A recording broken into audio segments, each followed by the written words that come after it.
nobody loves to overextend themselves more than I do. So, it is what it is. So, hey, at least your work isn't down 240 man hours in your department. Hey. Well, welcome everybody to another episode of the Happy Hour podcast. I am your host, Ricky Valero. On today's episode, we are talking about this little known thing that's happening this weekend. It's called the Super Bowl. I don't know if you know what that is, but it's two of the best teams in the NFL playing each other, going head to head, and what we hope is a good game. And right off the bat, I love the two teams involved. There's two very solid narratives that we could see. And of course, even as I am a Tom Brady fan, it is nice to see some fresh faces in the Super Bowl. We have two starting quarterbacks that have never played in the Super Bowl.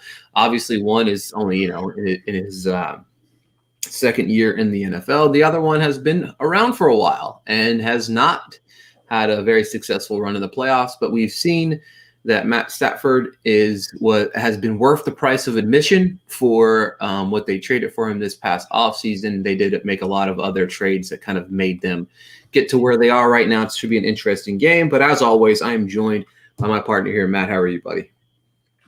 I'm doing good. And if you're like me, your wife might point out that the Puppy Bowl is also on this weekend.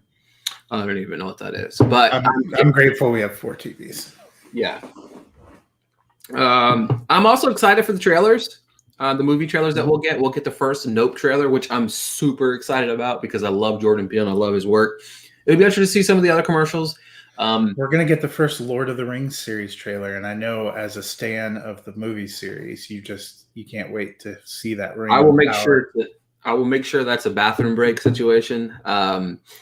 But yeah, it's funny because like this summer, I kind of want to revisit a lot of different franchises, but the one that I will never revisit is the Lord of the Rings because it is the most boring travesty of films I've ever seen in my entire life. Now, don't get me wrong. They remind me of The Power of the Dog. Very well made, but very boring in story. So it is what it is. Did you ever even finish it? You only watched one, right? No, I watched 2 of them. I've watched 2 Lord of the Rings. The Two Towers is the best, so if you didn't like that one, then Which one's that one? It's the second one where it ends with the giant battle of Helm's Deep. Hang on one second. Let's while we're here and these people are listening to the sports podcast, we do talk about movies as well here. Hang on, this is tied into the Super Bowl. 2.5 hours or 2.5. I gave the first and the second one 2.5 stars. So half a star an hour. Yeah, if you would have watched the director's cut, which is 4 hours, I feel like you could have put yourself up to 4 stars. I would have killed myself. So here we go. For the second one, I gave better than the first. I think just overall very long for no real good reason. I was bored more often than I wasn't. It confuses me the love for these films. So you're welcome. The review of the first one was, oh man, I did it. The good. You understand the costume production and set design because it's all wonderful. The acting is mediocre. It's borderline laughable. It was also cheesy and ridiculous. The story is a massive hot mess. That just feels all over the place. Absolutely no reason this film needed to be as long as it was, and there's apparently an extended cut. For what? Get the fuck out of here. Overall, just not my cup of tea. Just from the mediocre acting, an average screenplay, and just a boring, dull moments, it wasn't good. Now, one of these ones did reveal one of the coolest things I've ever seen in any films, and that was Second Breakfast, which is the greatest thing ever invented. So, if you hadn't mentioned Second Breakfast and we didn't know you were talking about Lord of the Rings, we could have thought that was the Giants-Ravens Super Bowl in 2000 that you were reviewing. Exactly. And that's their costumes weren't as good. My biggest fear of this Super Bowl game is breaking down this game in my head. We talked about it a little bit off there, and we've talked about it last week a little bit, is the key of the game is keeping Burrow upright, which has been the key of every game this year for the Bengals. But I think this is the most dominant pass rush that the Rams are going to have seen. The Titans have a good pass rush, but their pass rush is not as good as the Rams. And the Titans got 9 sacks on Joe Burrow. You know what I mean? And I understand they looked good last week. They did. I also feel like the Chiefs kind of played themselves out of that game more just as equally as the Bengals played probably one of their best games on paper defensively and on that offensive line. But this is not a team that you're going to, and they have some pretty good pieces in the secondary. Ramsey can be burnt. It'll be interesting to see who he shadows. It'll be interesting to see what he does. But the big thing with that is they have weapons. other weapons. You know what I mean? The pieces of the puzzle. I think the key of the game for me is going to be Joe Mixon. The Rams can be run on. They can be ran on. Like it's been seen all season. They've had some games where they were dashed for yards, and it's something that can happen. So it'll be interesting to see if they can get the run game going early, because if they can, that obviously opens up the play action. And when you have a play action that works with 3 different receivers that can make plays, like it's a different ball game. It's not a play action and you have Deebo Samuel getting thrown the ball every play. So then it's like, oh, I know who the ball's going to, or Deebo Samuel or George Kittle. But there's a lot of variables there. But that key, that front 4, even the front 7 of the Rams, like that's going to be the key. Whether they blitz, whether they don't blitz, if they get to Burrow and get him shaken up early, I'm not sure. This game might be ugly. You know what I mean? I don't want an ugly game. I love Super Bowls that are close and tight, and just like the last few games between the Chiefs and the Broncos, Whoops, sorry. The Chiefs and the Bills, and then the Chiefs and the Chiefs and the Bengals, and then of course the Titans Bengals. We had a lot of really good close games, and of course the game against the Rams and the Bucs ended up being a close game, regardless of what that first half looked like. So, what are some of the keys to the game for you? Yeah, so for the Bengals, I think you're right. It's some kind of balance on offense, but also figuring out how to protect Burrow. And it seemed like the difference that they made when they went from the game versus Tennessee to the game against Kansas City, it seemed like there were a lot more short, quick passes trying to get the ball out that enabled them to effectively move the ball. That's why you didn't see Chase early on exploding for hundreds of yards. I think in the first half, he caught 2 passes for 8 yards. It's because they were trying to get the ball out quick. And they really, I think they only had 1 sack that they gave up in that game versus 9 the week before. That is a big difference, because those are not only endanger your quarterback, they're drive killers. But that is probably the big concern when you're going against the Rams. For the Rams, I think their biggest key is, can they play a complete game? We've talked about it a few times, dating back to the back stretch of the regular season. They play one awesome half and one half where you're not sure they're there. And that has cost them in some places. In the NFC Championship, they kind of whiffed on the first half, which, they were able to come back and win. Against the Buccaneers, they were dominating that game and sort of fell off a cliff. You mentioned Ramsey can be burnt. My favorite moment, or the most amusing moment in that game, was when he told his other corner, no, you can't cover Mike Evans, I'm going to do it, and immediately gave up in like a 90-yard pass for a touchdown. They were destroying the Buccaneers line, harassing Brady all day, and then it just sort of went away. And that is what they can't really avoid. When you get in the playoffs, one of these times, I've said it's going to bite them. Yeah, and that's the thing. It's and I say this, if the Bengals are able to get ahead, they really could manage the game the way they want to and dictate how the game kind of unplays. But the Bengals they have not been a team that has really, if you look at all 3 playoff games, you know what I mean? They got ahead of the Raiders. They were ahead 20 to 13 at half, and then it kind of fizzled out a little bit here and there, and they ended up winning the game. They went up 10 late in the game, but that's the only playoff game they really haven't been playing from behind, right? They were ahead at the half, of course, against the Titans, but that game felt like they were behind the entire game. And then, of course, yes, the Titans kind of played themselves back in, made it 16-16, and then, of course, they hit the walk-off victory. It's crazy to look back at that game to see that they led most of that game, right? It's crazy. Like I forgot that, you know what I mean? Because you have a team that gets sacked 9 times. And of course, last week, we saw a massive comeback, huge comeback, 21-10 at the half. They were down. And then, of course, they just come back and win that game, which it was very impressive to watch them beat the Chiefs in Kansas City. And the Kansas City game, watching the way Kansas City played should give the Rams a moment of pause, because it was, I think they got, they kind of fell apart in the second, or they kind of took their foot off the gas. I thought it really started with that possession to end the first half where they called an odd set of plays and then don't end up scoring. And they're like, well, it doesn't matter. We're already up 21-3. Well, it did matter. And there are takeaways if you're a Bengals fan that you can look at how they won some of those playoff games and feel better about the Rams matchup. We saw Matthew Stafford I believe he led the league in interceptions, which doesn't get talked about a lot because they were still very successful. But he had, I think, 8 interceptions the last 5 weeks of the regular season. We have not seen that as much in the playoffs, but that was really Tannehill's undoing. He got some pressure, and now I think Matthew Stafford is a slightly better quarterback than Ryan Tannehill. I know you're a big Tannehill fan. Slightly. Aren't you? Slightly. But, we've seen Stafford make a few mistakes, and those are the kind of things, if you're a Bengals fan, if you can get the quick passing, if you can get Joe Mixon going, if you can get a couple of turnovers and get an uneven game, then you have a chance, and it's close. And if it's close in the fourth quarter, we could see some real magic, because either of these quarterbacks with the weapons they have could lead a drive to win a game.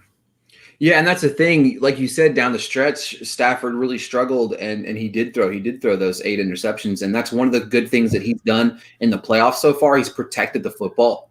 He did have the 1 interception last week. Now there was a couple that should have been intercepted that were dropped, that were same for Jimmy.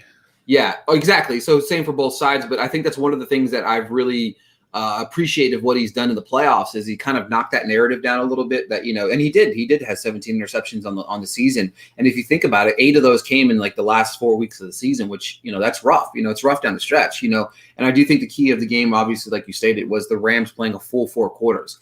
If the Rams play a full 4 quarters, I don't see how this game's close. You know what I mean? But the Bengals, because they have the better team on paper, 100% better team on paper. You know what I mean? I do think that the slight edge for me personally, I do think that Burrow's the better quarterback.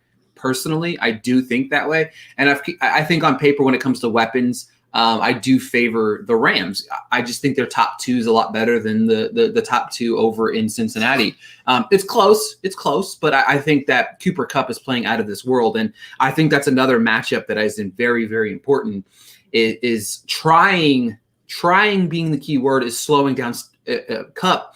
But the matchup for me that's the most important in this game is Odell Beckham Jr.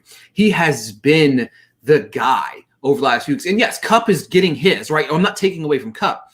But what has happened over the last few weeks with Odell Beckham Jr., he's really kind of opened up in this offense, which has led to people having to focus a little bit more on him, which leaves Kupp, who you typically might be double teamed, might have a safety over the top. You can't do that because Odell is a really good receiver. And I know people forgot about it because of all of the mundane craziness behind him. And I think that he's proved over the last couple of weeks that maybe it was his environment that was really down and not just Odell. And yeah, Odell has a history of being what maybe some would say a problem child or whatever it is, but it doesn't matter. At the end of the day, he's still a very good weapon and a very good receiver, as we saw last week.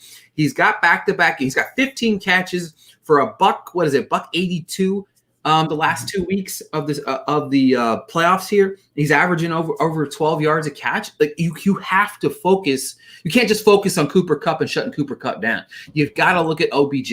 And I think OBJ, if you try to hone in on Kupp, OBJ is going to burn them. And it showed last week on the last drive. The week before against the Bucs, Kupp caught those 2 passes, which was absurd of why he's wide open. Like, there's no reason why Kupp is wide open. And there was a couple times in the 49ers game.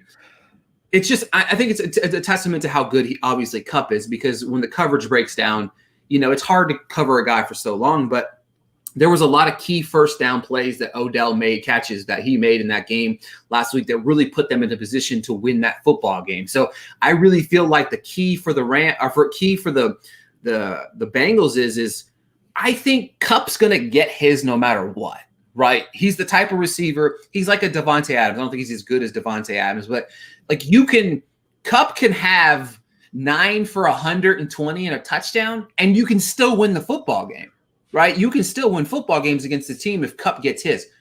OBJ, though, if OBJ's out here getting 70 to 100 yards, I think they win this game. Like, I really feel like that's going to be a big key too, because he's come into his own on this offense. I think it took some time for him to kind of get in the rhythm of the offense, but now that he has, it's kind of shown because he's been really successful these last couple of weeks.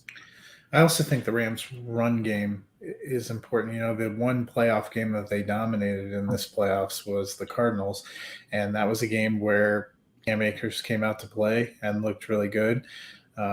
He looked okay at times in Tampa Bay, but had some fumbling issues, and they couldn't really establish much of anything on the ground in the NFC Championship game. It's likely Darrell Henderson is back. I'm curious what the mix is going to be. Sometimes having three guys means you have no guys, because nobody can get established. Well, it's tough. You want somebody to establish themselves, but I think for both offenses, having some sort of balance. I feel like down the stretch of the regular season, their inability to get any run game going put more pressure on Stafford and maybe led to some more of those dubious throws. Yeah, and that's the thing. And I think that people forget about that. I mean, Stafford's very good, but Stafford isn't exactly the elite quarterback that I would say is capable of putting the team on his back 100%, right? You know what I mean? Because we're going to at least see 2 or 3 Stafford-like throws in the game, right? And that's where the Bengals have to take advantage. You know what I mean? Like we saw that last week. The 49ers had the game wrapped up on that interception. Like it's over. It's over. They're going to the Super Bowl. We're talking about a different game right now. But the dropped interception, it was insane. But you're right. Like even last week, Jaquiski Tart. Huh? Poor Jaquiski Tart. I know. I feel bad for the guy. But like that's the thing. And I think a key for on the other side of the ball is I think Higgins is going to be a key, is making sure you keep an eye. He had 17 yards of catch last week. But my biggest thing is Ja'Marr Chase. You have to keep him contained because as we've seen, even last week, he wasn't overly dominant or productive. We saw a lot more out of Higgins, but Chase is you give him the ball one time and get him in space, he's gone. Like and they don't have the defense. They don't have the back end in Los Angeles. They don't have the back end to catch Chase. They don't. They just don't. And I mean, it'll be interesting to see what they do with him. They'll be interesting to see that because their safeties aren't strong in LA. I mean, and if you look at Weddle, I mean, I feel like it's a nice story. You know what I mean? It's a nice story. Maybe we get him a ring type of scenario, but I don't know. I'm interested to see. And that breaks it down to what do you think happens in the game? Yeah. The Rams are a team that kind of went all in on the Super Bowl, especially with it being in their home stadium. I like the moves that they've made. I think, neither of these teams has a quarterback that has a lot of experience, but the Rams have Super Bowl experience, both from some guys like Aaron Donald who were there when they went, and they actually have the Super Bowl 50 MVP on their team now with Miller. And that experience means something. I feel like, Zach Taylor, probably a better coach than we gave him credit for his first couple of years, but I think Sean McVay is the better coach. I think he's been thinking about that Super Bowl where they came up short against New England for 3 years, and he's ready to go. I'm picking the Rams. What do you got for a final score? I mean, I do think it's going to be close. I just, maybe it's my heart. It doesn't want to have a blowout, but I'm thinking like 30-21. That's a solid thing. Yeah. For me, I just break it down to that offensive line versus that front four and having Von Miller. Von Miller I think is a wild card in this game where I feel like he can just completely disrupt the entire game. And if Von Miller has the game that I think he's capable of having this weekend, I think that we're looking at a 10+ point win for the Rams because it's just, if he's feasting, that means everybody else is feasting. If you get Joe Burrow tiptoeing, and if you saw in that Titans game, he's the small amount of pressure, he was already trying to move and he couldn't focus down the field. And when you can't focus down the field, obviously you're either looking for smaller routes or you're just trying to escape the pocket. You start, and I know everybody made fun of, I forget it, the Jets quarter. He said Sam Darnold seeing go. I know it sounds stupid and it sounds dumb, but it's true though. When you're in that pocket and you start getting hit, if the smallest amount of your offensive lineman could accidentally brush your elbow and you're already like you're kind of facing that pressure. So for me personally, I like the idea of the Rams. I like the Rams big here. I really do. I think they win by 10+ points. I got it more of like I'm going to go 30-17. I think that's kind of, I know we're kind of close there in the ballpark of scores, 27-17 even. I do think that I think that the Rams play 4 quarters of football, and I think they get ahead early and they kind of control the game in the second half more so. And then this is one of the first, it'll be the first game since that Cardinals game where we see 4 complete games, four complete quarters from the Rams. So I like them a lot. And that's speaking of which, now I'm going to run down the bets I like. Speaking of which, real quick, before we dive into those real quick, Sunday morning, Super Bowl Sunday, I'll be doing a show with my buddy Chris Clarkson and a friend of ours over from the Sobro Network, Stoney. The 3 of us are going to do a show Super Bowl Sunday morning where we're just going to tackle prop bets, be a short show. All the bets we like. A lot of these lines have fluctuated so much. It's been crazy. Like a lot of the money's coming in. It'll be a quick, easy show for you. And we're going to go over a lot of bets. I'm going to go over some crazy bets that I like on Sunday morning. But I think I've got 12 plays for you guys. So sit tight. Let's enjoy this. And if you're watching on YouTube, enjoy Matthew Fox's reaction to some of these probably. All right, so a few of them that I like. I like OBJ over 0.5 touchdowns. Obviously, has to score 1 touchdown at any point in the game. That's plus 120 right now. OBJ over 63.5 yards, minus 110 right now. Bengals second half, I've got them plus 2.5. So basically, I think the Bengals will win the second half because I think they're playing from behind, so they score more points than the Rams do in the second half. I like that plus 2.5 at minus 110. The Bengals over 0.5 for fourth down conversions. All they have to do is go convert 1 fourth down conversion. They've been known to go for it. And I think, again, if you're playing from behind, I'm betting on how I feel the game plays out. And if I'm betting it that I believe that the Bengals are playing from behind, they're going to have to go for it on 4th down. The Rams over 0.5 touchdowns in the first quarter. I like for them to score in the first quarter. That's at minus 105. Burrow over 0.5 interceptions. All I have to do is throw 1. These 2 I like. I'm going to throw a little sprinkle on. I'm not betting the farm on them. Burrow at exactly 2 touchdown passes.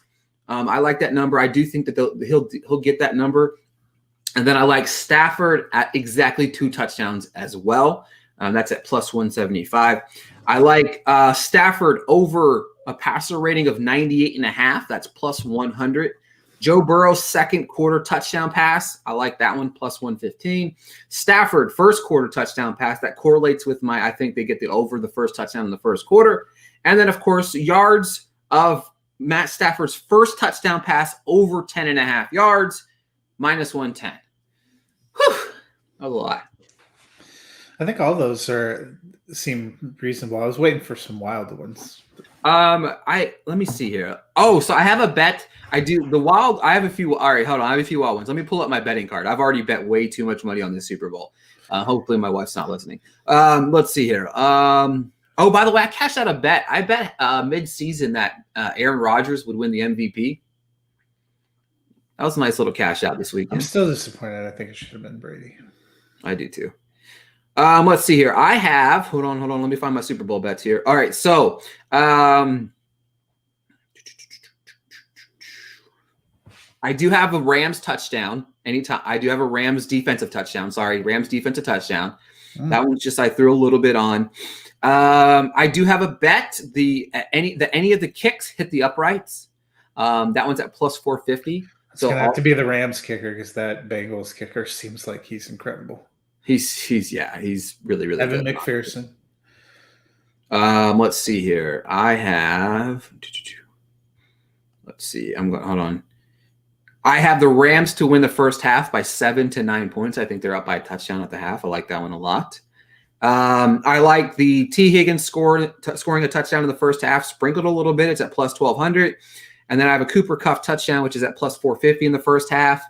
I got an Odell Beckham Jr. Again, you sprinkle a lot of these. You just kind of hope that one of them hit, because if you sprinkle a little bit, you're going to the big payoff. I got this one on January 31st. I put the Odell Beckham first half touchdown and at plus 1,000. Oh, that's pretty good. Yeah, I like that odds. I'm honestly going to pick him to be my first touchdown bet too. I think that he's going to score the first touchdown of the game. So if you were betting, who would you pick for MVP? See, I'm struggling. Stafford seems like the lock, right? I think Stafford seems like a lock, but the two names that stick out to me are Cooper Kupp and Odell Beckham Jr. Odell, I think whoever I don't know. I think Cooper Kupp's going to win MVP. I really do. Like I really feel like that's the guy that's going to win. A wild card is Von Miller. I almost think a wild card's Aaron Donald. Or Donald. I think Donald just disrupts it a little bit. That he doesn't. Yeah. I think that he helps the others around him kind of. I think if I was going to bet on one of them, I just have a feeling it's going to be Kupp. It feels like it's been his year. He just got Offensive Player of the Year. Yeah, again, I can't disagree with that one. I really do like that one as well. The Cup-a-Sense is on. The what? The Cup-a-Sense. Actually, I just saw a bet that I liked that I'm about to bet while we're on the air. It's right here. Rams to win. Matt Stafford. Oh, well, never mind. I don't like it anymore. Matt Stafford over 290 yards. I don't think he throws for 290. It's Matt Stafford throw for 290 and Odell Beckham to score a touchdown. If that number is around 225, I would be a little bit more confident in that, but I'm not. So, all right. So with that being said, is that everything? Did we go over everything? I think we went over. I think so. Yeah. Perfect. Which means, guys, everybody at home knows that this is time for the movie corner that Matthew and I like to talk about every week.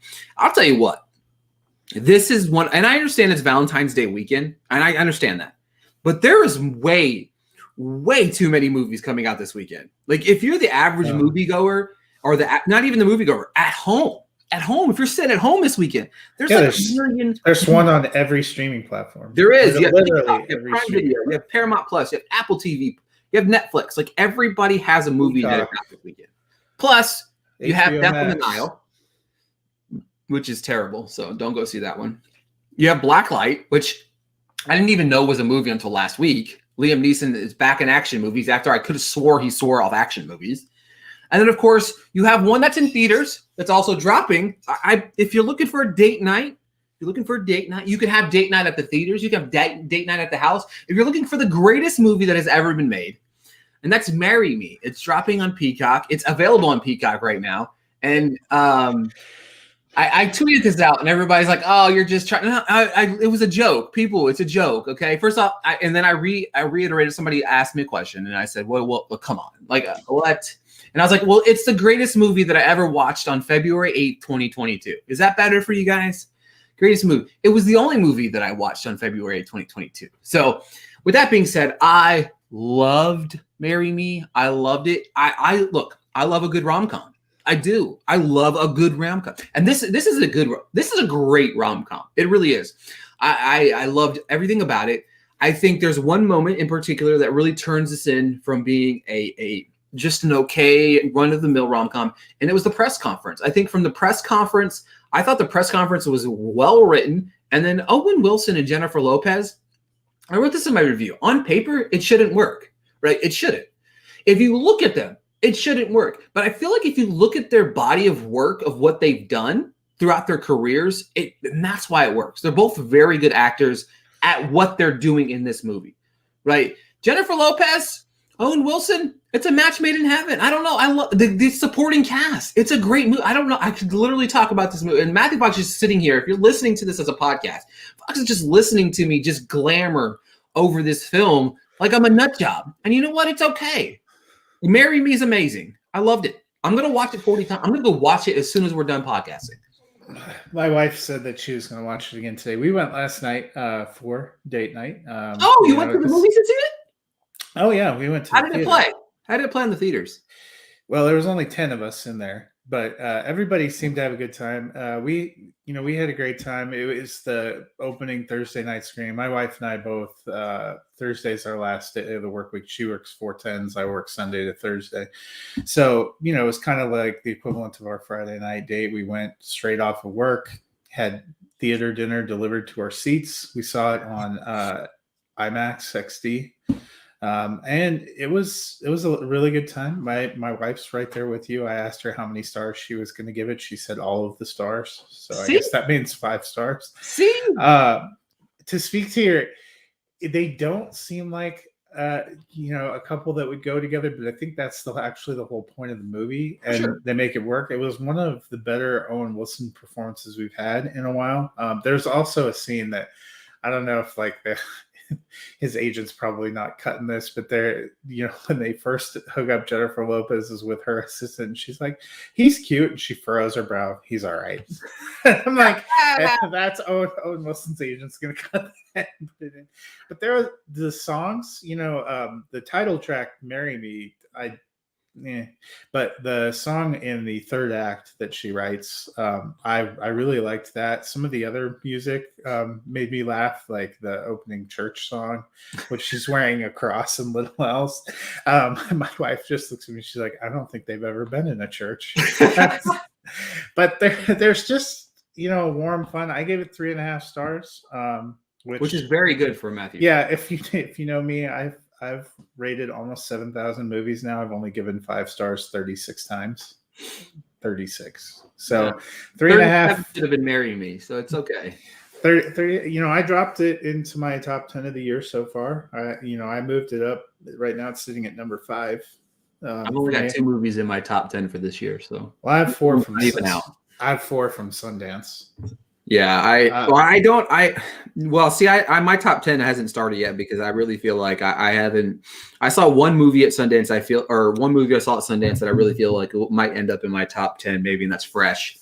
I only have 8 things in there. I've just been dropping them in slowly. Yeah, I think I've seen like almost 40 2022 releases, and that's what the only 2 movies in my top movies of 2022 are On the Count of Three, which is not even officially out yet, which debuted at last year's Sundance, which it's going to come out in spring, and it's one of the it's so fucking good. It's so. Are they actually going to release it anywhere? Yes. If they don't, I'm going to go knock on their door.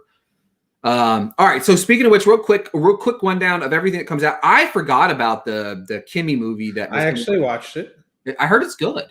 So Steven Soderbergh, it's a tight hour and 29 minutes. It came out yesterday, so it's available to stream on HBO Max right now.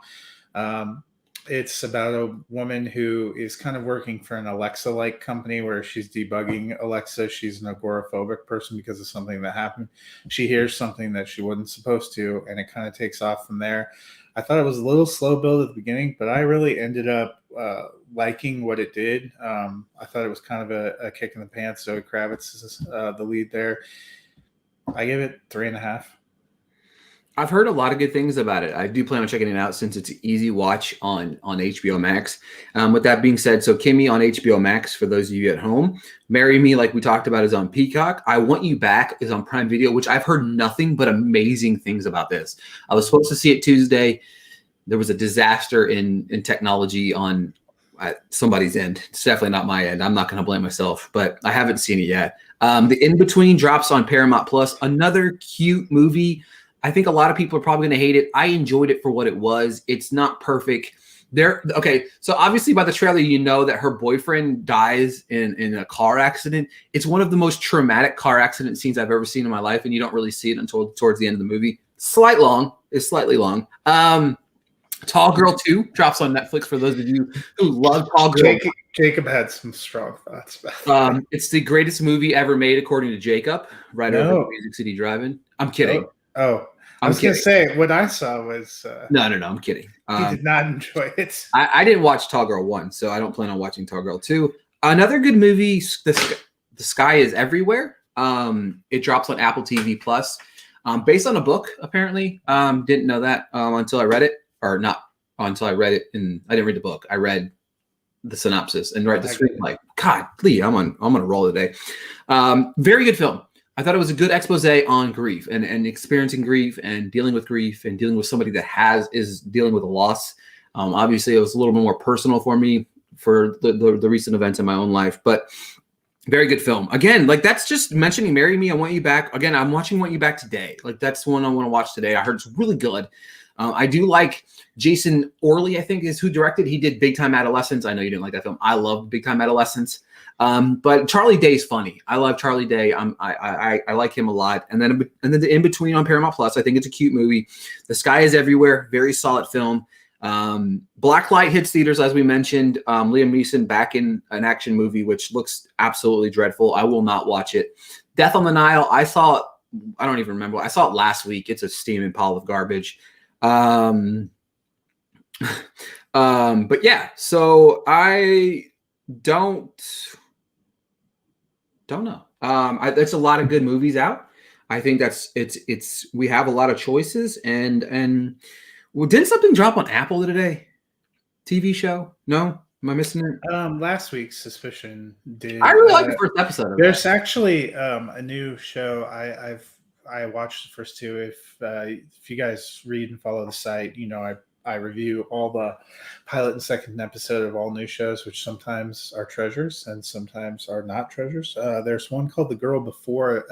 HBO Max actually dropped all its weekend content yesterday, which, given the flood that's undertaking us, was a genius move.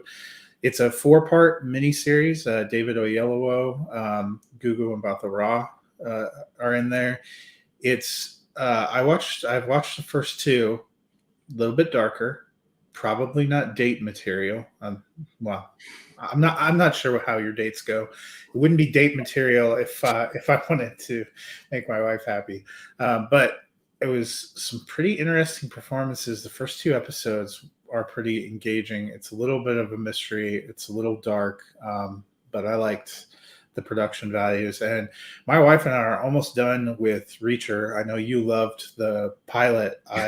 We've seen 6 out of the 8 so far. I think it continues to hold up much better and much different than the movies. I thought the Tom Cruise movies were okay, but tonally, this is a radical departure that's supposedly a lot closer to the book. Yeah, so obviously everybody's big deal with when Reacher came out was the size of Tom Cruise, because like Jack Reacher is like a behemoth of a man, and I forget his name off the top of my head. Alan Ritchson. Yes, which, I mean, from Blue Mountain State days, one of the greatest comedy shows of all time. It's terrible, but it's so good. It's funny. I love it. But the first episode is great. I want to explore more of the episodes. It's one of the first. So obviously I'm very bad at watching pilots, reviewing them, and then never revisiting them. I will talk up a pilot like it's crazy, because I think that it's important to me for a pilot to be good, for me to care about moving on to the second, third, fourth episode. But there's so many different shows that I just want to watch the pilot, get the review out there, and move on with my life. I know you review the first 2 episodes, and I'm sure you kind of explore in that same path. But Space Force Season 2, this is kind of some of the stuff that you have look forward to ahead. Space Force Season 2 is coming out. If you like Space Force Season 1, Space Force Season 2 is a barn burner of a show. I'm excited to talk about it. My review will probably drop sometime next week. And that's what you're thinking. Severance on Apple TV drops next Friday. Next Friday. There we go. There's a new show coming out with Anne Hathaway and Jared Leto on Apple TV. That is not till the end of March. It's not till the end of March? Yeah, it's like March 18th. I looked. You're talking about We Work, right? Yeah. Yeah, it's. Well, I can't say anything else about the show because I'll get in trouble. So, and it's deep into March. I started looking for it after you told me that, and I'm like, oh, Ricky, way ahead. Whoops. All right. So next week in theaters, we have the movie The Cursed, which I don't even know what it is, but I'm sure it's a horror movie that's going to be terrible. Then we have 2 big releases. One that looks absolutely dreadful. My review will drop for that probably Wednesday or Thursday, because I'm going to see it Tuesday, and that's Dog. That looks terrible. Where's your heart? Huh? Where's your heart? I don't have. You know that dog's going to win Best Animal Performance in 2022 for the North American Film Critics Association. It probably will. And then, of course, the other movie that I refuse to believe that is real is Uncharted. It's coming out next week. Early reviews, because it opened overseas already, have been abysmal, and that does not surprise me at all. I'm kind of bummed because I thought it looked fun. I like Tom Holland. I'm hoping for trash fun, right? Yeah. Trash action fun. So if I can get that out of it, I'll be a happy camper. Also, is that everything? I've got everything. Oh, yeah. So real quick, Oscars. Obviously, Oscars happened. We weren't too thrilled with it, but some of the movies you can watch. Nightmare Alley is on HBO Max and Hulu. Watch that. It's a phenomenal film. It's a phenomenal film. I really wish I would have saw the black and white version in theaters. It would have been incredible. Sad I missed it. Then there's Spencer. It's on Hulu now. Flea is on Hulu. I'm just blanking all the best pictures. King Richard's not available, which is stupid. Like some of these movies need to be available. It's coming back to HBO Max, I think, in a week or so is what they said. West Side Story drops on Disney Plus on March the 2nd. Don't Look Up, available on Netflix. The Power of the Dog, available on Netflix. I hope Doom's dropping back in theaters this week. So if you missed it in theaters, it's coming back in theaters. So is King Richard. Coda, one of Matthew Fox's favorite movies of 2021. The Hallmark movies dropping on Hallmark. I mean, it's on Apple TV Plus this week. My favorite movie. Let's see here. And Belfast, available on VOD. Drive My Car, available in the local smallest theater that you have in your town. But with that being said, I think that wraps us for the week. One more thing. Remember to check out the Banana Meter every week. We launched last week. We got Jackass came out as a ripe banana despite my best efforts, and Moonfall deservedly did not. Speaking of which, Marry Me is looking really good right now to be ripe, which I added to that one today. So yeah, I think it's looking good. Death on the Nile is making a resurgence, which is kind of weird. It opened out a pedestrian 45, I think, percent. Just wait till I go and give it a 95%. I will divorce you. So I've added a few things to the Banana Meter website. I don't know if you guys have seen it. So at the top of the Banana Rated Meter films, I am going to update the rating of all the movies that we rate as other critics see the movie. So right now, Jackass is still, I think it went from 75 to 74%, but Moonfall is down to 46%. So bad. It's 60. I think it's 58 critics reporting on Jackass and 60 critics reporting on Moonfall so far, and it's at a paltry 46%. So I'm going to keep that updated. We have the list of films that we will be covering over the next few weeks on there. This weekend, obviously, on the Banana Meter, we have Marry Me and Death on the Nile. And then, of course, next weekend, Texas Chainsaw Massacre comes out on Netflix, and then Uncharted in theaters. We're going to cover both of those films as well. And then the last week of the month, we're going to cover No Exit, which drops on Hulu. I was debating on whether to drop Cyrano, but we're not going to cover it because I can't go into details because I'll get in trouble. So we'll talk about that later. All right. With that being said, I think that's everything. We went a little long. It's okay. We went a little long in the movie theater. We'll be back sooner than later. Maybe Matt and I will get together, discuss all the breakdowns of the Super Bowl. And I really enjoyed it. I'm excited. Let's have a good game. Let's win some money. Let's watch good movies. That's all I got to really say about the end of the day.